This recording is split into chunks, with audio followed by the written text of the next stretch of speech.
All right, welcome to the Warriors Way. Our Warriors this week are Josh and Kristy. Say good morning. Good morning. Good morning. All right, before we get to them, if you have not gone to spiritualwarfareunit.com while you're watching the show, grab your phone, go to YouTube, hit Spiritual Warfare Unit, like, share, and subscribe. Also, if you want to check out what Josh and Kristy are doing, they have joshandkristy.com, so you can check out what they're doing. If you want to watch that during the show while we're checking it out, and you can send us some messages, see if you like or dislike that. And if you know anyone that's struggling, go to spiritualwarfareunit.com, click on struggling, and if you know someone that needs food or clothes or baby formula or help or therapy, get it there for free, and you can be the person that brought them the news that they needed to help them and help us, help you, help them. Everybody gets a win. All right, so Josh, we got to meet at church, and then he's working on Celebrate Recovery, but you have this cool show, and we're gonna talk about that last, but I want you to introduce it first. So tell everybody real quick, just a summation of that. So real quick, my wife Kristy and I, we started something called the Perfectly Blended podcast. We did that. It's actually transformed over the last couple of years, but that's where we're at now. And it's the whole focus of it is to help marriages, Christian marriages that are into their second, third, or fourth marriage. And we've realized that there's a huge gap in the Christian community of really helping people that's been divorced and remarried. Yeah. The church doesn't really talk a whole lot about it. Yeah, it's like the Christian Brady Bunch. It is the Christian Brady Bunch. Yeah, yeah. cool. Yeah, except, the church wants to love on everybody, but what we are, a blended family, it's just highly misunderstood. Yeah. And the church, I think, gets a little fearful of helping blended families because they don't want to think that they're helping support divorce. Right. And that's a real scary thing within the church. Sure, but like mistakes happen, and the people that make mistakes still need help. Well, yeah, because God wants to bless what you have now. Yeah. I mean, mistakes are mistakes, and no, we do not condone divorce. Well, by being a any means. perfect person, I can't relate at right. all. So that is a cool thing, and we're going to get into that a little bit later. That's why that's what he's doing. But he's got a super story, him and his wife both, and they kind of mirror each other. So we're going to hear both of their stories in Josh's story. So first of all, tell everybody where you were born and where you grew up at. Well, first off, I was born way long time ago, about the same year as you, 1975. Right? Yeah. We're old people, and so I was born in Pontiac, Michigan, to be honest with you. Which, okay. If you know anything about Pontiac, it's not considered a wealthy city. What? I was born to a mom that was 17 years old. She already had a 2-year-old, right? So I have a sister that's 2 years older. My mom was 15 when she was born. Right. We were born into poverty. My mom was married by 17 years old, and my birth father was a massive drug addict, alcoholic, ended up becoming very abusive, and my mom ended up divorcing and leaving him by the age of 19 and got with the guy that I call father or dad now. Yeah. And he happened to be just a little more organized alcoholic. And he actually paid his bills and went to work. Right, that matters, functioning. Yeah, he was high functioning, right. Yeah. And we ended up moving at a young age. In the early age, we moved out to Texas. My dad was in construction, and so we went out there. And unfortunately, out there, my dad got in a severe car accident and ended up in jail for a long period of time. And all right, hold on. You just jumped. You jumped. We gotta. All right, hold on. Back up. So you're how old when your mom divorced? 3, 4? I was about 3 years old. Yeah. Okay, and then you moved. Well, you stayed in Pontiac. Did you move? So we stayed in Pontiac for about another 2 years, and then we moved when I was about 5 years old. And where'd you go then? We went to Houston, Texas. Houston, Texas. Went to Houston, Texas. That's where the construction boom was in the early 80s. Oh, okay. That was the place to be. That was the reason? That was the reason, yeah. Yeah, my Okay. parents were looking, my dad was a young guy. He was in his early 20s. He really wanted to get out and, find some type of a career. Now, he wasn't going to give up drinking or drugs, but he was going to work hard, of course. You got to stay focused on things that are important. For sure. So, okay, so I just catch up because you know the story, so I'm trying to keep everybody caught up. Let's do it. All right, so you're 3, 4 years old now? About 5. 5, okay, and you have an older sister that's 7. Correct. And both of those kids and your dad and your mom, after the divorce, are moving to Texas.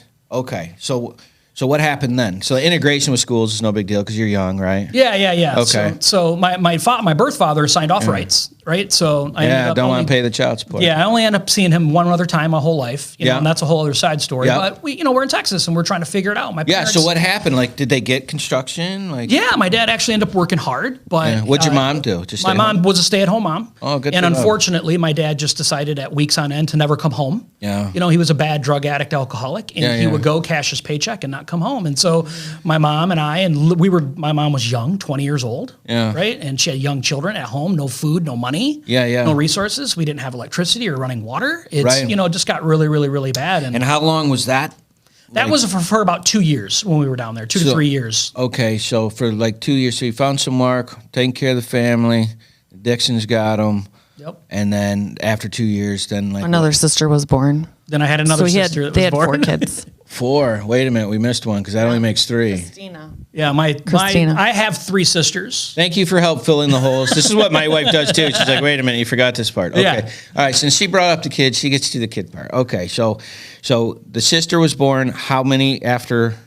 So his youngest sister is 13 years younger than him. And then he has another sister that's a little bit older than her. And Christina was actually born before they moved to Texas. She was born in 81. And then Stephanie was actually born in Texas. So they got married, then they have a kid, then they moved to Texas. Yeah. So there's 3 kids. Yeah. And then another one comes later. In 87, Texas. Yep. Okay. Thank you for that information. So he has 3 sisters. The same This details. is why I brought her. Listen, help me help you. Thank you. And you cut in when that happens again. All right. So you're perfectly blended, right? For sure. So that's exactly right. So you're in Texas. There's 4 kids now. Your mom's not working? Not working. Wow. She's trying to raise all these kids. Yeah. And she's doing it on her own. My dad was like, and this made her in her late 20s? Not even mid-20s? Mid-20s. Wow. Mid-20s, 4 kids, away from home, no family, no friends. You know. And you're number 2. I'm number 2 in the lineup. Yeah. I'm a middle child. I'm the most ambitious. I'm the strongest and smartest. I mean, that's what. Wow. I think we're supposed to be like the problem solvers, the ones that get in between people. But you got the good looks, charm, and well, ability. I don't know about that, but So talk about where your dad found while he was down there, though, in Texas. So my dad ended up getting into a lot of trouble, getting in a massive car accident, ended up in jail for a while. And, well, we all know what happens in jail. We all find 2 things. We usually find Jesus and we usually find sobriety, right? We got to get our stuff right because we don't want to stay Those can be here. 2 of the things that you can find. It's typically how it works, right? Well, unfortunately, he did find sobriety, but he left the Jesus part out. Yeah. And so he got clean, though. But he became what I would like to call a dry drunk, right? Which is someone that just struggles each and every day just to stay sober, which put him into a position to get addicted to his work. So they're taking their sobriety out on everybody else. All right. Yeah. So how long was he in there for? So to be honest with you, I don't even know the time frame. I would say approximately 8 months. I think he was in jail for, which was a really long time. How old were you when that happened? So I would have been probably about 8 years old. Okay, so what's the school scene like at this point? I mean, to be honest with you, I jumped around so many schools. I probably had been to 10 schools. So were you like the quick friend guy, hey, how are you guy, or were you the hey, I was really small. I'm not a tall guy, right? Yeah. We know that, right? And so, pushing 5'8" on my best days with platforms on. Yeah. And so as a little kid, I had no confidence. I had all sisters and a mom. I didn't have strong male influence in my life. I didn't understand what it meant to stand up for myself in a healthy way. I had no clue of that. So I just allowed everybody to bully me, pick on me. I wasn't comfortable switching schools. These are the pieces of information that make the decisions later on, right? Because for sure, like I said, I understand his stories are so my people know that our stories are similar in that way. So I'm feeling it right now. So all right, so you're like 8, 9, mom struggling, dad gets out, comes home, he's a struggle. Does he go back to work? Like, what happens then? So he goes back to work. He ends up deciding to stop working for a corporation and starts working for himself, right? My dad's very intelligent. He's very ambitious. Yeah. He found sobriety. And when you first get into sobriety, got to fill that time, baby. Yeah, you're just gangbusters on all things, right? He became, we belonged to an AA house, which was wonderful, great people. Mm-hmm. But the AA house always needed work done. My dad was a handy guy, so he lived a lot of time there and a lot of time working, so he wasn't home very much. Yeah. So we didn't get to see dad that much, Okay. And unfortunately in that, there was no leadership at home. Yeah. Dad was sober and clean. And no relationship either. Zero relationship. Yeah, there was I didn't grow up with my dad playing catch with me. Right. I didn't grow up with none of those things. My dad just wasn't working. just working, right? Yeah. Just making the ends meet and Yeah. and sticking to his sobriety. You know, Right. there was no healthy balance in that. So how old is she? You're like 10, 11? 10, 11, then we moved back. All right, hold on. You jumping. Yeah. All right, so you're 10, 11. He's sober for how long before you move? Like how long is he doing the AA work? So he's probably for about 4 years, I'd say. So it's a minute. So that puts you like, man, 13, 14. I was probably about 12 when we moved back. I'm trying to connect my timeline correctly. All right, then it must have been 2 years then. It might have been 2 or 3 years. It's okay. We're working this out Yep, together. yep. It's gonna be fun. Connect the All right. dots. So he's trying to live this sober life, and trying to live sober can be, you got to deal with that anger. Because daunting. there's the judgment that he puts on himself for the stuff he's done, and then trying to make up for it. And then how do I deal with this situation without it? When before I used to run, so I had to deal with that with my mom. So I understand like that frustration, right? And if you're struggling with alcohol or drugs, your kids can come out all right. Like we're proof that God like help parents, right? So it's Right. like there's hope on this story because it's kind of bleak right now. So you're at 12. And that's it. So you're like, what's that, 7th, 8th grade? Yeah, about that. Man, so- seventh grade. I came back. And in how seventh many grade. schools do you think you'd been in at this point? By that time, probably 3 or 4, maybe 5 schools at this point. Wow. My dad, because owning his own business, what he would do is he got connected with a guy that was an attorney, and he owned about 300 rentals. Mm. So the guy allowed our family to live in the house while Gotcha. we worked on it for free. Yeah. So that helped us get past. So we were able to jump from house to house. Unfortunately, that's different school district. Yeah, different and school you're district. never planted. Dude, I Never think- planted, no. Same, and it's hard for you to like, and your family just, because there's no roots anywhere, right? Anyways. And young people, they're kids raising kids. You know? No, I'm just looking at the older. Mine goes right down I'm nerd. All right. So, anyways, all right. So you're 12, and then why move to Michigan? Then? Because the economy crashed in Texas. The construction boom was over. It dried up. We were back to living no electricity, but my dad was sober this time. No electricity because there was no work. And what year was this? This would have been, let's see here, 88, 80, Okay. yeah, probably 88, 89. All right. So 88, 89. There's 4 of you. You're the second oldest, and it's all sisters and you. Yeah, 3 sisters. Whew. I mean, yes. No bathroom time for you, but We always only had one bathroom too, so oh man. got comfortable with the yard. All right. Well, on that note, on the yard note, this is a perfect time to take a break. If you have not gone to Josh, now is it Josh And Kristy? Correct. All right. So Josh and the spelled letter word Kristy.com, joshandkristy.com to check out what they're doing on Perfectly Blended. If you're not gone to YouTube, like, share, and subscribe. Spiritual Warfare Unit. We will be right back. Taking a quick break from our podcast. I wanted to let you know about our life application program that we have for churches and nonprofits in the area that are trying to find programming that they can use in case the corona shuts you down and you're not able to get in. You go to spiritualwarfareunit.com. Click on our episodes, and you can check out our programs for as little as $29.99 a month to make sure that we're still getting the word out to those people that need it. Now, back to the program. Welcome back to the Warriors Way. I'm here with Josh and Chris. You can't just throw that out there. And then he was shot. All right, so we're going to get to that because I don't know what's happening right now. So, all right, so you were going bathroom outside because you had 3 sisters, so that's fun. Yeah. And I don't blame you. I think I would have gone outside Hey, you too. got to do what All you right. got to do, right? Yeah, so you're 12, 13, and you're moving back again out of another society, but now you're like in those teenage years, so it's the tough time, right? So you come back to where? So we go back to Pontiac because we had to move back in with my mom's parents, my grandparents, Yeah. and live in their basement until my dad secured a job. Yeah. And my dad is the most amazing worker of all time. He is committed and hardworking. He's very good at what he does.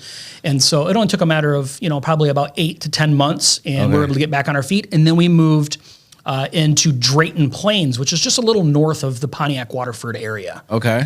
My parents bought their first house. Okay, I was going to say, that's an okay area. Yeah, it's a nice area, yeah. And so we were there for about 2 years. We were there for about 2 years. And then my parents really wanted to get away from that area, and they started looking into the Burton area to purchase a home. Which is northern in Michigan. Which is even more north. All right, before we start getting into it, did he miss anything? No. Okay. Not yet. Good No, job, it's buddy. coming up. Like, come on.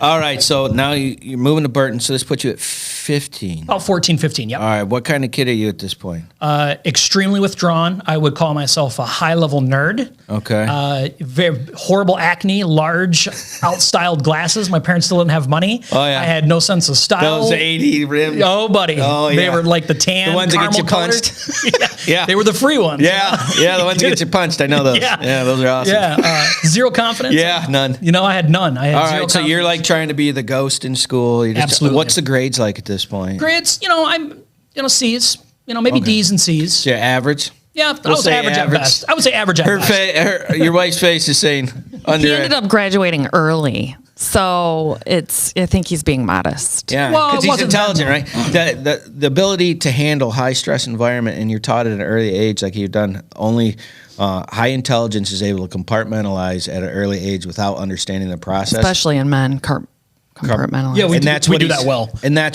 you can, or you have to take a process to do something to deal with it, which is drugs or alcohol. For sure. So you chose to compartmentalize. It takes one to know, and that's on the reason I'm there. Yeah. And I got a 77 IQ, so that's pretty good.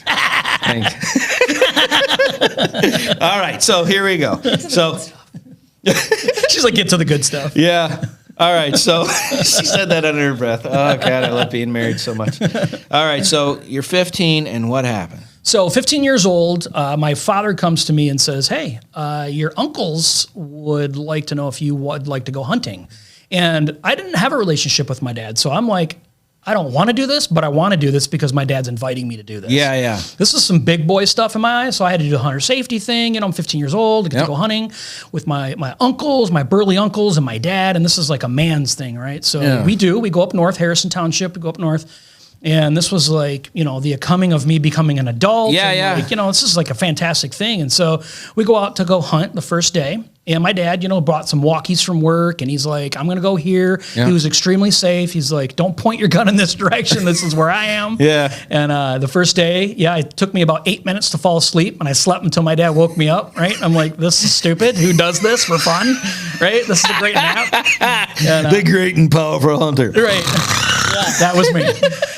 But so the second day we were going to go out. I remember it was November 16th and 1990.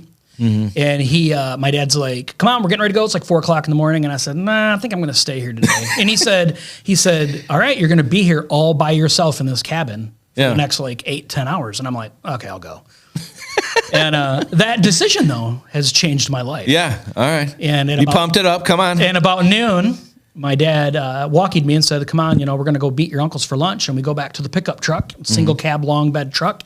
I had one of them snap tonneau covers on it. And he said to me, he's like, let's be safe. You go to the front of the truck, rack your shells out and stick them in your backpack. I'm going to do the same. He had a 30-06 Remington bolt action. I'll do the same. Ugh. So he takes the tailgate down. He lays the gun down and he starts to pull the bolt back. I was already done. I come back towards the back of the truck and the gun discharged. And wait a minute. I'm getting goosebumps all over right now. I don't talk about this that often. So yeah, well, okay, hold on. Like I'm a detail person as you're starting. So let's go. Like, was it like on the? It was in his hands. It was in my father's hands, and he laid the barrel of the gun down on the edge of the tailgate for leverage, right, to pull the bolt back. Well, the model gun that he had, from my understanding, is that you can't pull the bolt back to get your shells out without having the safety off. My dad pushed the safety off, the gun discharged. Faulty piece of equipment. Yeah. It discharged. I just happened to be walking around. Yeah, no, I got it. He didn't shoot you on purpose. I get all Correct. this. Yeah. I didn't do the dishes, and that's what happens. Yeah, no, you're trying to spend time with your dad, you get shot. That's like the world going, listen, I know, but no. Right? That's in my mind. The karma is like, whoa. All right, so you get shot where? So 30 out from 2 feet away. 6 blessing. It went through the tailgate of the truck, hit me within 2 feet. It turned into shrapnel.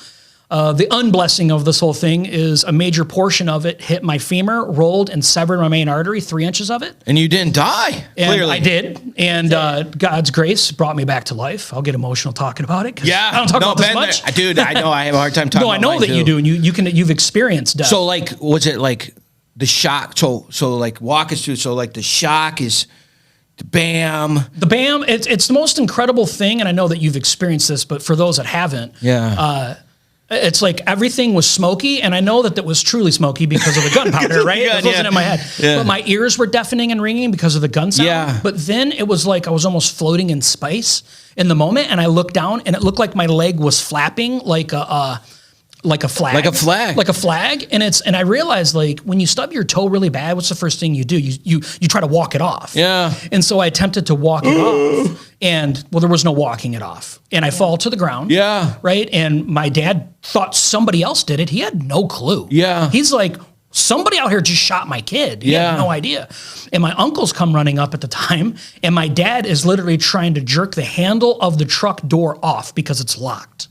I mean, the whole truck is just rocking. I'm laying on the ground. My kid's dying is what he's thinking. Yeah, your femoral arteries. Yeah, for sure. Yeah. Well, he doesn't know this. He just knows there's blood everywhere. Yeah. And so my uncles get back to the truck, and they're like, did you get a deer? Yeah. You know? And like, my poor uncle, big, burly, 6'4", 260 pounds, passes out. Okay, this is unhelpful. Oh, that's helping Dad with sobriety. Right. Oh, jeez. We're talking no stress. Right. Wow. And they finally get to the truck. They get me loaded up in the back. My dad's in the back of the truck. Did they have to wake him up to get him back in the truck? It was like a circus, I'm sure. You know, like. Dude, you pulled that right out of my brain. Oh, my Lord. Laying me in the back of the bed of the truck. We're 2.5 miles back in the woods, which took us about 30 minutes to drive on the way there. And he's probably hauling. Took us about 7 minutes to get out. My backpack comes off, grabs a tree branch, pulls me half out of the bed of the truck. Oh, it just was a show, right? They get me outside of the store. A tree branch yanked you. You can't just skip that part. Yeah. You're driving, and are you sitting up? Like, I am laying down in the back of this pickup truck, feet to the cab, head to the tailgate. Yeah. My cousin that is 12 years old was with us. Okay. He's in the bed with my dad. Another piece of information there we didn't get. Yep. And so they're just trying to hold me down. Yeah. And my backpack was still on my back. Yeah. But how did the branch? And a branch, well, because we're just going through it, buddy. I mean, we are going through. So you're like in the woods. Woods. Yeah, woods, whoop-de-doos, like the whole works. So right? just out of sheer happenstance, a tree branch at that speed, and they're trying to kill you for real. Right. The enemy was trying to get me up that day. Yeah. He was like, come on. And we get outside. He's like, come on. We get outside the trail. And there's a party store, and someone was on the phone. And my dad said, call 911. And they said, well, we don't have that here. So they had to call the sheriff. Wait a minute. Sheriff took a half hour to come Who doesn't have 911? It's 1990, buddy. I don't know. Harrison Township did. Hey, do you guys have help? No, we don't have that. They had to call the sheriff. Sheriff took 20, 30 minutes to come out. And you're just bleeding. I'm just bleeding. My dad, which saved my life, honestly, he put his belt on me as a tourniquet. Yeah. He just did it. He just did it, right? And so the sheriff comes out, sits in the tailgate, and I remember this, and he was like, yeah, buddy, you're shot, you know? Like, we need to get you an ambulance out here. Ambulance. So the ambulance comes out, takes another 20 minutes. Yeah. And they drive me to their local hospital, which is more like a clinic. You're right. And they decide to drive me to St. Mary's in Saginaw instead of fly me. First mistake. They didn't realize I was internally bleeding. Right? Hold on. So, they missed internal bleeding with a gunshot wound? They assumed there was an exit wound. Listen, I'm not a smart man. But gunshot and internal bleeding go together like peanut butter and jelly, right? I'm telling you, yeah. And you can't keep saying it was the 90s. Like, that's just not good. So first the gun goes off, tries to shoot you. Then a branch tries to kill you. Then the doctors are trying to kill you. Yeah. And you're 15? 15 years old. Gee, this is stories. It's making me sweat, dude. I'm so into this right now. They get me. So how long did it take to go from 2.5 hours to drive, right? So about the 2 hour mark, almost 2 hour mark, my heart rate starts to plummet. Yeah, they put these like these blow up parachute style things on, you know, for pressure. Yeah, pressurize them. But my heart rate started dropping anyway, which is a clear indicator. So they're like, we have nothing on board to help save this kid's life other than just pumping him full of fluid. Yeah. And my heart stopped. And as I'm getting to the hospital, they're jacking on my heart. They're pumping more fluids. Yeah. My mom meets them there from Burton. She had drove up there and getting into the elevator. Yeah. They look at my mom and they said, you need to talk to your son. This is going to be the last time you're ever going to speak to him. Wow. And they're like, we're not sure we're going to be able to bring him out of this. You know? So you're coming down and they're like, get your moment. She literally found us coming into the Do you hospital. have any in mental ambulance. recognition of this moment? None of that. Okay, I yeah. remember being into the so clinic curious. originally, Yeah. the hospital lights. Do you remember getting there? That's a real thing. I remember getting there. I remember the drive there, to be honest with you. But kidding. up until to the hospital, until my heart started really plummeting, I was Yeah. out by then. Okay. I was gone. They kept telling me, like, Oh, don't go thank to sleep, God. don't go to sleep, don't go to sleep. And right? you're like, yeah. The lady's like, squeeze my hand, and then she's like, not that hard, and it's like, this whole thing. But they get me upstairs, they get me in surgery, and they come out and tell my parents. They said, look, he has a severed main artery. Yeah. We can save his life, but we need permission to remove his leg. He lost blood too much to the bottom portion of his leg. We're going to have to amputate it. And of course, they're like, do what you have to do. Yeah. Another 4 or 5 hours, they come out and they said, look, we were able to pair it. We did what they call a fasciotomy, which means they sliced me from kneecap to ankle on both sides to allow pressure to continue. Yeah. We're going to give him 30 days with his leg wide open to see if pressure comes down. If pressure doesn't come down, we then have to amputate. Wow. Of course, they don't tell a 15-year-old that. No, of course not. They So said, we're just going to continue watching. Yeah. You're doing great. buddy. Yeah, but I had to have my leg wide open with muscles everywhere. Dude, how long from the time that like the surgeries happened to you were like cognizant of like the seriousness of what's happening? So 6 days. I was completely gone and out for 6 days. And the first memory that I have, they were trying to sit me up. That's a major important thing, which you would know. And you would be. They're like, you need to get up. I had more wires and tubes in me than you can imagine. Yeah. And the first thing I remember is they said, you need to look at your leg. This is an important step. Like, you got to get the shock over with. And then I was gone for another 2 days. Hold on a minute. You just keep skipping this stuff. The doctor was like, this is going to be so bad. We need to get it out of the way. Yeah. Yeah. And you got to get used to this. You got It's to gonna be this way for a process month. this. It's like, oh yeah, doctors are here to help. So listen, Yeah. we did such a horrible job that we need to prepare you for what you're about to see, right? Yeah. And so you look, and what is that? It's my leg. I had enough skin to cover about that much on my shin and about that much on the back part. All of it was swollen out about this big, and it was just all bare muscle. And it's because it was swelling. Yeah, yeah, right? And no. they had to do that so my heart wouldn't implode. So- So they had to relieve the pressure. So your legs are huge. My one leg, yeah.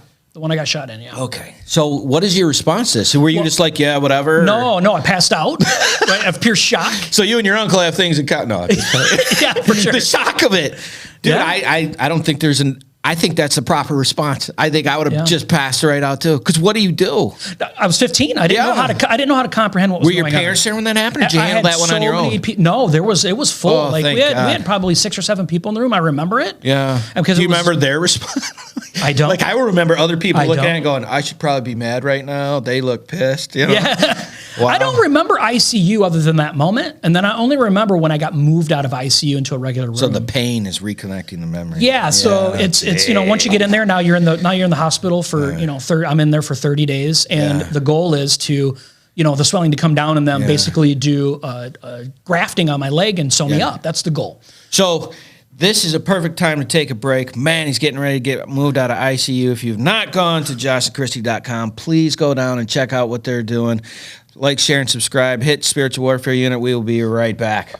I'm really impressed with the teachings that Isaac has been bringing to us, as this is all based from Proverbs. I like it because it's simple, and it doesn't matter who you are. It's very easy to understand and apply to your life. It points out, my bad parts, and, but it's showing me how to do the good parts.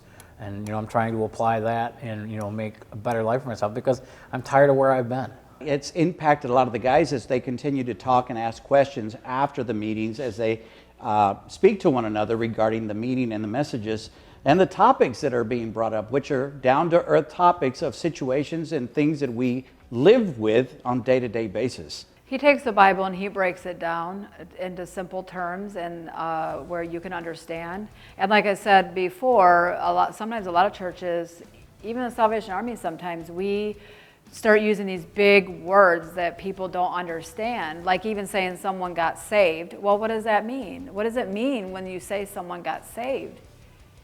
And it's accepting Jesus into your heart. So it's like words like that we use that people don't understand. It's just very interesting how he points out, the different things of, the sin part, and then he comes back with the, how to make it better, and he just points it out. It's there.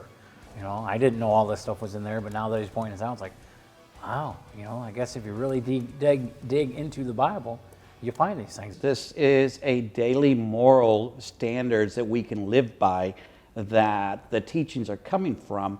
And honestly, we can take verse by verse as what he's done, and pretty much he's done the hard work for us, and now laying it out so that we have an easier understanding. There's some people who don't like to be in Bible classes, but this one seems to get their attention. From Perfectly Blended, and we were just getting out of the ICU story. I need a break because this is stressing me out. And so our third section is what we call our gem sessions, where we ask for some funny stories. So before we get back into this, I wanted to, any funny stories that you want people to know that you went through, or situations that you had? What do you got? Well, so, I mean, there is actually a funny story that is something that Kristy and I feel comfortable sharing with people now. All right. Okay, so. Wow, that's good. Well, it's, you get humbled by life. Yeah. And as a guy, it's easy to get stuck in pride. Yep. And, feel like, that's not the way things happen. And it's just not true, So, Kristy and I, which is part of our story, Kristy is 11 years sober. I'm 13 years sober. Mm-hmm. And when we first started dating, Kristy and I, Kristy was still actively drinking, and I was about a year and a half sober. Yeah. And eventually it led into, we got involved in church, and we got, found Jesus Christ at the center of my life. Kristy comes from church. I did not. And, so a lot of these things. But the funny portion, the ironic portion of this whole story is that Kristy brought it up years ago, and it's true. It says that, Josh showed me to sobriety, but I showed him to Jesus. And I know that story isn't as funny, but it's ironical because to me, it sounds like I showed her sobriety. I'm the one that probably did the most work, and it's not, though. It's no, she's like, listen, you helped me get sober, but I showed you God. Yeah. So. There we go. We're dropping the mic. In case you didn't know, he's like the guy. Yeah, he's like the man. Right. That's actually really, really funny. I actually like that as a funny joke, because that competition between husbands and wives, it's always there that you don't talk about. It's always there. But it's really there. It's there. And I've learned to embrace that over the years. And I love the fact that you're sitting here and she's like, actually, you miss it. Dude, it's like my wife sitting here with me, right? Yeah. I love that part. I actually love that part about being married, because after a while, they're like, did I miss anything? And that's where the appreciation and it comes in. And so, me and my wife talking about it, like going through our car accident and all that, I would forget. Now, mind you, I didn't know I was forgetting, but I was forgetting. And so one day, this is when I knew I had to really listen to my wife. This is a true story. Whew, all right. I'm going to say this out loud. All right. So I'm forgetting a bunch of things all the time. So my wife starts putting sticky notes everywhere, right? So one day it's middle of winter, and I'm getting ready to go do ministry, and I get in the car, and I'm warming the car up. I'm like, man, these seats are freaking hot today, man. I was like, man, what's going on? And I go to hit reverse, and as I do, I look down, and I didn't have any pants on, right? I was like, oh no, right? So put it in park, go in. I'm like, who forgets their pants? Like, how is that a problem in everyday life, right? And so my wife puts a sticky note on the door: phone, wallet, keys, pants, smiley face. And I was like, only in our relationship do you have to have a sticky note that says, don't forget to wear your pants. That's great. Right? Yeah. And that's so funny. That's a true story. So I can feel you on that one. And he got you first, but you got him back. So technically you won. Right? So quickly, there's the very first time I ever spoke on stage at Celebrate Recovery. Yeah. I was telling the story about how Jesus tells the guy to pick up his mat. Yeah. When he's down by the water, and he's in Bethesda. And the whole time I kept saying the invalid instead of the invalid. And I said it the whole time. And God bless everybody's heart, nobody told me I was saying it wrong, which is beautiful, until a long time after, my beautiful wife, probably a year later, was like, yeah, that's it's not an invalid, it's an invalid. Nice. And I'm like, that is so embarrassing. Yeah. Like It was the first time ever on stage. Yeah. Oh, yeah. Oh, dude. Oh, dude. The fact that you get up there is like the dub. For sure. Yeah. It's this, and it was so, I remember it now. Like to this day, you're about to laugh about this, but to this day, I say Simonin, but it's supposed to be Simonin. But in my mind, it sounds different, but my mouth is saying it the same way. But I'm saying Simonin and not Simonin, and it's the same, right? Yeah, it's the same. But in here, it's not the same. I'm saying Simonin and not Simonin, but I'm saying Simonin, right? Yeah. So That's great. Yeah. Anyways, I needed that break. All right. So that's super funny. Wife gets a win because she brought Jesus. That's super funny. Yeah. All right. So you're 15, passed out, got shot, just getting out of the ICU at 15. Mm-hmm. After 30 days, the prognosis with your leg was? They shaved my thigh to do a graft. They were assuming. What does that mean, shave? So they had like to. Your skin? The skin. They had to shave the skin because they were going to remove a large patch of skin from my right thigh to patch the gap on my left calf muscle area because it still wasn't Oh, they're small using enough. the skin from that side Correct, for the other to graft side. So the they two actually spots. They skin your skin. They literally peel your skin off and then apply it to each side to connect the dots. So this is what No wonder I would. Yeah, so they're taking me. This is what they do for burn victims, right? So, Yeah. So they're taking me in there. First off, the notion is they're going to amputate my leg if they can't get it back sewn up. That's right. But they don't tell me this. No, of course not. So Want to keep your hopes up. This is where God has just been so amazing in this whole thing. Right? Yeah. So I come out. They didn't have to graft me. They were able to, staple it. Wait a up minute, and get it how? closed. Right. Exactly. So They were the able to- swelling went down enough that they were Enough able to put it together. To be able to pull the skin close enough and tight enough to be able to staple it Wow, up. and how If many I could days show you was my leg, that? I have massive, 16-inch scars on each side Yeah, of my leg. I feel like my little 12-inch one's a wuss, man. So, how long was the process? So 30 days in ICU, and then how much longer till all that? So I was in the hospital for a total of 6 weeks total, right? So then they get me out. They tell me when I'm leaving, they said there's two things that will never be able to happen with you in life. Number one, you'll never be able to have kids because of the amount of trauma that happened where you got shot. Yeah. 'Cause I got shot in the hip. Yeah. Right? And they said, number two, you'll never walk right. You're always going to have a permanent gimp. Yeah. Like it's always going to be this way. What do they know, right? Well, they apparently don't know. Yeah. Because God is much bigger than the things that go on with us. And so I have, at 15 years old, God had brought me to a new level of confidence in what is possible. Yeah. And because of that. You didn't know it at the time, though. I didn't know it at the time, Okay. And 'Cause so. I was going to say, she brought Jesus, so. Yes. I just didn't know it. I was keeping that there. That's the beautiful thing about Jesus, right? Yeah. We don't have to believe in him for him to believe in us. work with us. That's yeah. right. So, I decided to get involved in cross country and track, and my parents told me that was horrible. You can't do this. Yeah, Did you not yeah. hear what the doctor said? You didn't want to hear it. Ended up setting a school record running, and which Shut has up. been shattered since. In of what? course. I did it in cross country, and I did it in the quarter-mile relay. Man, that's so awesome. Yeah, so I ended up being a fast bugger. It was a and hold my Coke moment. It was, and if it was establishing a moment in my life of saying, don't allow what other people tell you what you can and can't do. Dictate your ability. Amen. Absolutely. And so, now, like I said, that record was little and small. Went to a Class C school. It was nothing Doesn't big. matter, I dude. wasn't going to college on these runs. None of but- those people got shot in the hip, bro. That's what I'm saying. Right. Touche. That's right. Touche. So, Don't hold it back there. We got to get this guy a the certificate. record's been shattered since, but it gave me a new level of confidence. Unfortunately, I didn't know how to handle this level of confidence. This confidence led me in a very wrong direction. Right? I was bullied for a long time. I didn't know who I was. Then I you had no became identity. that guy. Then I found alcohol, and alcohol showed me that I could be all these things if I used it. How old were you when that happened? I was 19 years old, believe it or not. Wow. I found the gym and I found the bottle. Yeah. Wow. Because of those things, Yeah.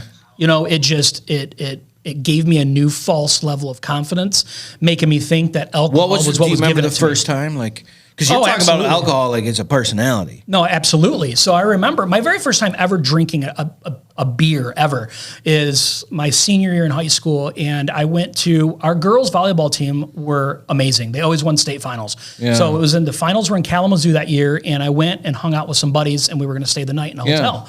Well, half our school did, and I got a bunch of buddies. Paintball guns got real popular then, but they would freeze them in the freezer. Yeah, and yeah. then shoot You don't people, wanna which leave a is mark. breaking sternums on people, right? So Yeah. it was really bad. Well, the cops showed up, and we're on a second balcony of this hotel. You did not shoot and the I cops. did not. So I didn't shoot anybody, right? I was the guy that just was the tag along, right? I was Yeah. just that guy. And so, but nonetheless, the cops were chasing us, and we had to jump off the second story of a hotel balcony, which I shattered my heel. Yeah. But I get in the driveway. Wait, you shattered your heel on the jump? I did, yeah. I ended up shattering my heel. Dude! Yeah, I know. I'm a hot mess. I know. But I get in the car, and the first thing they do is, I do you get want a in the car. beer? Do you want a beer? And I'm like, I'm part of the cool kids now. Oh, Do yeah. I want a beer? The most popular kid in school is asking me if I want a beer. Yeah. I want a beer. Yeah. And it was just there forever out. I mean, How long did it take to fix your heel, for crying out loud? oh man, it took probably 2 years. Like, it was dramatic. Luckily, it was at the end of my senior year. Yeah, no, I get it, So but- it was post, running stuff, and so it was I bad. get it, but geez. It was a mess. Yeah, you think? Yeah. Wow. So you just broken all over the place. Jeez. Man, we get through one story, then he breaks it and these are all like major injuries. It's not like I skinned my knee. No, I shattered this. I was shot by a 30-06. Good God. Yeah. Oh my gosh. So you're 19, you start drinking, and then that party life just. Oh, it completely just escalated like nobody's business. Now, were you functioning like your dad? Like I was functioning like my dad. Yeah, it was very good. I was actually working for Sears at the time in the electronic division, and I found out I was actually a pretty good salesperson. I didn't even know what commission was, and got my first paycheck, and I'm like, well, these people like me, and they're like, no, that's commission. You get all this money for selling all this stuff. I'm like, huh? Well, I'll just sell more stuff, make more money. So, I'm like, I need to make money. I need to drive fancy cars and live in fancy houses and drink more alcohol. And I need to look better and smarter. And alcohol, I felt, delivered all that to me. And so I chased it. So what was it about the alcohol that made you feel like you couldn't do it without it? Like it's because I lived a whole life without alcohol. And these things didn't start happening until alcohol. But really, I think it was the confidence in coming back with something, and then you attach those. That's two exactly things. right. I connected those dots together in my mind. Because And like I was the mind over immature. matter at 15 to get there to do that, like, and then you like, well, no, I'm gonna run, I'm gonna do. I have another friend of mine that had an injury like that, and before we finish up the story, we got to take another break. We're gonna hit the break. I don't even want to go to break right now. It's such a good story. But if you've not gone to joshandchristy.com at this point, you're not listening. Pay attention. Check it out. Blended Family. You're gonna like it. SpiritualWarfareUnit.com. We will be right back.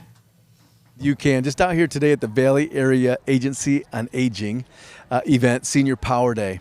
It's been really cool. We haven't been in the senior world very long, and I know it always plays a part in our world. So we're here today to connect with that senior community and kind of talk about the proper use, misuse, storage, and disposal of medications, making sure that they're not only are they using them as prescribed, but also disposing them as needed. So we're also bringing a multitude of services here that I'm looking at that allow us to connect and expand on our senior care initiative. So it was twofold: share some information with the seniors that were out here, but also make some connection with those who are servicing the senior community to be able to expand our network of our senior initiative and make some connectivity. So we've met the folks from Valley Area Agency on Aging specifically, have some cool ideas already to work with them.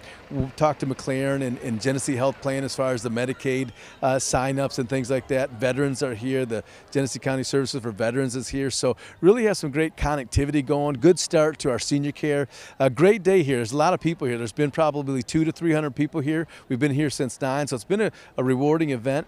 Most people do look at our table and say addiction and don't look, but there's been those handful that do come over to us and say specifically, hey, can you come to this event, or can you come speak to us here or there? And that's kind of what we're after. We're really after the focus on how we can continually expand our reach into this community. So it's been a good day. We look forward to continuing the rest of the day, and we'll circle back again another time. Thanks again. All right, welcome back. We're here with Josh and Kristy from Perfectly Blended, joshandchristy.com, and we were just getting into your, so you just shattered another bone, and you were getting in with the cool kids and partying. So you did all that for how long? The party scene, how long was that? Party scene lasted from about the age of 19 till about the age of 33. 19 to 33. Okay, and then what was the marker of I'm done with this? So divorce, ending in jail, drunk driving, losing jobs, crashing, almost losing my kids. You know, all it this sounds stuff. exactly like your dad's story, right? It's very similar to Isn't my that dad's nuts? story. Yeah, Okay. yeah. All right, so that happens, and then you go through that cycle, the same thing your dad did, and Yep. then what? At 33, I'm like, this is either gonna take me to my grave, or I need to do something about it. And Yeah. so I really felt like, God whispered to me, and said, you need to lean into me. You need to focus on what I'm trying to offer you. I'm trying So to you'd offer you already an met her? opportunity. I have not, right? So how do you know God? Wait a minute. I was raised in knowing who God was, but never following God. And so you can know who God is, but not be a follower of Jesus. Would you consider that like a higher being thing? A higher power? No, I think it's a life commitment, right? Okay. So we can say like, I was just wondering why you were just overall, you're like, okay, God, He didn't originally say it was God. I think now, later in I his feel life, like it was God. He looking okay. back, Yeah. All right. he feels like it was So God. God was working. You just didn't know it was him. Sure. Okay. Thank you for the clarity. Yeah, I thank you. was confused, Thank and you. that's where. Yeah. Thank you for helping me. So All right. I So decided to 33. get sober, right? Called my dad. My dad took me to AA. I got sober in AA. By this time, about a year and a half in, Kristy and I met. We kind of went through it. She decided to get sober. We're going through sobriety together. She's like, we need to All get right, hold on, connected to hold a on. church. How long was it from the time you met that you stopped drinking to get sober? Her? She, like 6 months. I stopped drinking in March. So March 30th, and we had been dating since like New Year's Eve of that year. So it's 3 super months. So quick. 3 months, Wow, yeah, she super really quick. liked you, bro. But our story is weird because I had actually met him when I was 18. I was dating his best friend. And this is when he was the old Ex-best friend. Josh. And so now Party She didn't like me. Yeah. I didn't like him back then. Yeah, you know what? My wife is proof that I got people skills. She didn't like me either. All right, So cool. we came back together. Our paths crossed All right, so again. this is where you guys meet, and then he let you to sobriety, and you're like, no, it's really Jesus. Yeah. And then how long was that before you got married? Like, how long was that process? We started dating in the very beginning, New Year's Eve of 2010. So technically 2011, and we got married in 2013. So 2 Oh, years. she dated 2 years. Oh, so it wasn't like a snap decision. Oh, No, we lived in Sin There's for a some couple good years. news. Who you guys' soul stories are about guns and shooting and almost dying. There's some good decisions. All right, so sobriety produces some good decisions. All right, cool. So from the time so you're 33 to 35, and that puts you at 22, 23. And, That's great. yeah, I'm married, and good for you, Josh. And Lucky me. so we're sitting here, and you decide that the sobriety world and God needs to be connected. Amen. And so you decided to do what? So Kristy and I talked, and we thought that it was time for us to do something with our sobriety. So I met with our lead pastor, John Scally, which I know he's been on here before. And Nobody really likes him, though. Just, you know. yeah, he just doesn't have all right. good taste in colleges. Yeah, but that's all his right. hair is unbelievable. Yeah. So he said, he said to me, one of my 5-year plan of coming to this church is to have a recovery program, Yep. and I trust in you, which was super honoring and humbling to me. Yeah. And so Kristy and I really dug in, and we found Celebrate Recovery, and so it's been 5.5 years, and we've been. All right, so you didn't see can't it? just say you found something. Like, what is it? What is it, that one? Like, there's a million of them. Why that There one? is a million of them, yeah. So I really felt connected well with it. There were some certain things that I really liked. I read the past history story of how CR was founded. Okay. And the co-founder of it actually was part of AA, so I resonated with that a little bit. Okay. And then he realized, there needs to be Jesus in AA because originally that's where AA was founded. Okay. It was on the principles of the Bible, the 8 Beatitudes. And so I really just resonated well with that. They have women go to one group, men go to another group. Yeah. I resonate well with that. I think there's a lot of value in that. Yeah. I have been part of AA with mixed, and it's unhealthy. And so there's a lot of that, and So how long was the process from the time that you were sober and you decided to put these two together to the CR? How long was that? So you were my- 35? Yeah, a long time. I mean, so I was sober at 33. Yeah. And we didn't start CR until I was 41. Okay. So I sat on my sobriety a long time. So during that time, it's just building the relationship and the kids because your perfectly blended thing is about divorced people and Yeah. families. Okay, so you're doing the Celebrate Recovery thing because you're passionate about bringing those two subjects together. And then, because you didn't have enough to do, you decided that you were going to do this perfectly blended thing. Now, we talked about at the beginning that it is having families that were divorced that came together and how they function with the church, right? Correct. Okay. How did what spawned that idea? Well, without making it a long story, because we don't have enough time. Right. You gotta kinda... Yeah, we'll snippet this bad boy. So we always knew that we want to do something together. And we hired a business coach. And a business coach we hired because we wanted to go out and start doing leadership training for corporations. My wife is an executive level leader, and with our passion to help people, we wanted to combine those. The coach says, I know you hired me for this, but I don't think this is really what you guys are called to do. You hired me for my perspective. This is what I think you guys should do. Your marriage does not make sense. You guys both come from broken backgrounds, addiction, you guys should not have the strength in marriage that you do.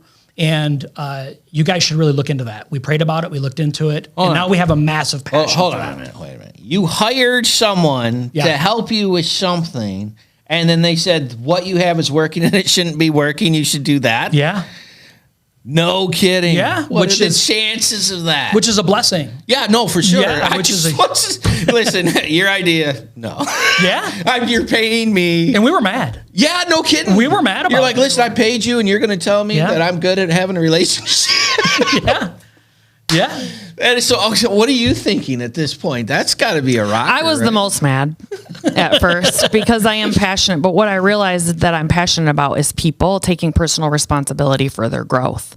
So originally when we started our podcast, it was because we felt like there was a gap in the Christian community with people that have had second marriages, people that have come to God and become Christ followers later on in life. Yeah. And so we originally started the podcast to reach anyone that Yeah. felt far away from God, even in the church community. Yeah. And that has morphed through God Yeah. over time. You know, we make our plans, God directs our steps. Yep. Right? So Yep. that was our plan. And we've just allowed God to change it, sometimes kicking and screaming, but eventually being obedient to what we feel He's trying to do through us. So how long was that process from the time that you talked to the life coach person and hired you? We had been doing our podcast for about a year Before we hired her. before we hired her. Right. And then she is the one that said, you guys really should look into marriage coaching. And marriage coaching. marriage so technically coaching. it's in that. Now, are you on any of the podcast sites like people can go to? Yeah, we're all over the place. Yeah. So you can go anywhere audio's found, but we're also on YouTube and Facebook. Okay. So any audio podcast platform. Like, give we're- me an example. We're on Apple, we're on Spotify, we're on Google Podcasts. Okay. Any audio podcast you can be found, but we're also on YouTube, and we're also, because it's a video podcast, but we transcribe into Right. audio as well. Right. So you have podcasts on marriage coaching for people who may struggle in the church environment. Blended families. All right, give me an example, just a quick example of what you're talking about so people know what you mean. Sure. So if you have two families that come together, right? It's been divorced, they come together, they have kids, right? Say Jack has two kids, 10 and 7, and Mary has two kids, 12 and 14. There is nuclear families that don't understand what it takes for those two families to come together. Their little kids may only come to church 50% of the time. People don't understand why. Because they're only with dad 50% of the time. Right. The other kids, though, they get to come 100% of the time because they're with mom 100% of the time. Yeah. So there's a lot of parenting things that need to be adjusted and changed because people like us, we're not hand raisers in church. Last thing I want to do is say, hey, I'm a blended family and I'm struggling. Like, Yeah. we don't do that. We suffer in silence because we're the ones that got divorced. This is what we have to live with. well, and if you look at a lot of churches, even our church, there isn't even hardly a marriage program. So you take marriage is even forgotten a lot in the church community. Just think how much less a Yeah. blended marriage is thought about. Yeah, and then how people perceive that and who you are and the You stigma. can't be a leader in certain churches Yeah, if you've been and the divorced. stigma of all that. Yep. Yeah, lots of stigma. Yep. I mean, you're talking about The dealing with Scarlet A. yeah. No, I Dealing with exes. I mean, that's a hard thing.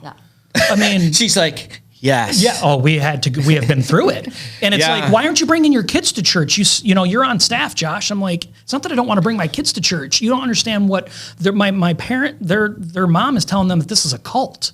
So Right. it's a struggle. So it's not a cult? It's I hope not. Yeah, right. Yeah, but if you go to a movies, I'm going to give you demerits. So Right. yeah, no, it's Yeah. because the whole idea of everything that you guys have put together, like it takes a super strong personality to get there, and then it takes a super strong personality to put up with that super strong personality, right? And I know that because, like, my wife's extremely intelligent, very similar to your wife. It's so stupid how close it is, and I'm just laughing about the process. And when all the things that you guys have gone through to get to this point, to be focused on something that a lot of people don't think about. And what I mean by that is, if I was to ask you how many people think about talking with other people about how to deal with their relationship with their wife, that list is super small, and you normally do it individually with your friends, separate from your wife, right? Yeah. But to do that from a position of here's our experience and our experience gives you this. That's actually super brilliant, right? Is there any like techniques or things that you guys use that you're really fond of, you want to kind of let people know when they're going through your website, take a look at? Yeah, so we do something called, we came up with a formula that's worked for us over the years. It's 5 things. We call it the BLEND framework, BLEND. It's super simple. And each letter stands for something that's really an iconic thing that you need to do in your relationship to have forward motion. Okay. You know, so if they want to look it up on our website, they're welcome to go there. It's too much to probably get into right now, Yeah. but the BLEND framework is something that's super, super important because it walks you through step by step on the important things to do within your relationship to find some type of victory. But ultimately, personal responsibility is the key to all change, no matter what type of relationship that you have. And that's why our recovery has been such a paramount thing to all of this. And you figure those two things are connected, of course. Yeah. Highly connected. Unbelievably connected. As my great and powerful eyes would say, unbelievable. Yeah. So the last thing I wanted to get to is during that process that we kind of jumped through from 19 to 30, 38, there's always moments that come in where a decision process is being made, where the stresses come upon you of the realization of situation. So you're 33, so you made a decision then to be sober, right? But like, why God? Why wasn't the sobriety enough? You know what I mean? Yeah. Well, it's very simple for me, is because I didn't want to live each day just being sober. I wanted to live life with purpose. And you can't live life with purpose without having a relationship with the one that made you. And that's just simply that true. It's no matter what. We have a God-sized hole in our heart, and we're constantly trying to fill it with even healthy stuff. Yeah. Going to the gym, you know, reading good books. But without the relationship, we don't really truly find what we're supposed to be doing here on this planet. And just not drinking every day wasn't something I was interested in doing. I watched somebody do that. And that wasn't enough purpose. That isn't purpose. Yeah, one of the things I've always tried to tell people, and one of the great things about having a brain injury and being told you're going to die young is that what am I doing with today, right? Each day has to matter because I can't waste it because, like, I got in the habit of this 5-6 years ago where it was like I chest tightens up for no reason. You're like, oh, you know, this could be the one. Yeah. It's like, all right, Lord, you gave me today. Thank you. Because he didn't have to do that. Like, he didn't have to let me come back. He didn't have to let me be functional. He didn't have to let me be able to do things. Those were options were off the table. Like, that was a, it's never going to happen, Mr. Walsh. Thank you. Like, I had the number one surgeon in the United States walk in. I was 33. Again, it's amazing how weird this is. And he was like, I'm sorry, your life is over, Mr. Walsh. And he turned around and walked out. He was the number one surgeon in the United States. And I was just like, I didn't know what to do with that. And so it took my purpose, my reason, you know, cars and things and stuff. It just doesn't freaking matter anymore because at the end of the day, what are you leaving? Let's say I collected all these things. What? Who cares? Now what? Yeah. I got stuff. Now what? You want my stuff when I die, so you're just hanging out with me, so you're waiting for me to die so you can have my stuff. That's awesome. There's no value to that whatsoever. So when you guys do the blended family thing and do the Celebrate Recovery thing, you're investing in the most important thing that we have on this planet, and that's people, from the perspective of letting them understand that the reason why, this is my interpretation of what you're doing, the reason why they're doing what they're doing is because they have an individual purpose because God created them at this time, and you're in a functional position to give them help. God has put you in that position, and that gives you the purpose. They are the reason why you're here, and in return, they get to do that for it. Is that close? Amen. And moving that forward, trying to explain that to somebody who doesn't get it. But the easiest way I've done it, I was like, you know the difference between a man and Iron Man was that power source. Yeah. That's the difference. Yeah. Like, I swear to you, and I'm like, you just get that part. And then it's like, you know how it is. Yeah. And you get in there and you invalid. And like, for me, it's, you couldn't say you're invalid, Yeah, right? yeah. And for me, it's Arnold Palmer. Whatever that is. Yeah. I don't do that. And so I just stay. That's when sometimes you'll see me go, oh, and I'm rethinking how do I get around that sound so I can sound normal. But I wanted you guys to meet these guys because they're great human beings. And they're doing all this because they just want God to get a W and they want to help people. There's nothing else to it. They're not trying to make a buck. But if you want to support what they're doing, go and check out their website, joshandkristy.com. You guys, thank you so much for coming on here. Thanks for having us. Yeah, we're going to be adding them to our struggling program, and they're going to be adding our stuff. So if you're hitting the CR thing, that's just going to be a symbiotic relationship there, and we're going to help you out. Thank you so much for coming on. If you're not going to Spiritual Warfare Unit, your time is up. You'll have to hit us next time, and we will see you next week. You have a nonprofit in your area that's doing a lot of work that people should know about? Feel free to contact Spiritual Warfare Unit at 810-715-9319, and we would love to have them on to see what good they're doing in the community and find out their story. Thank you so much.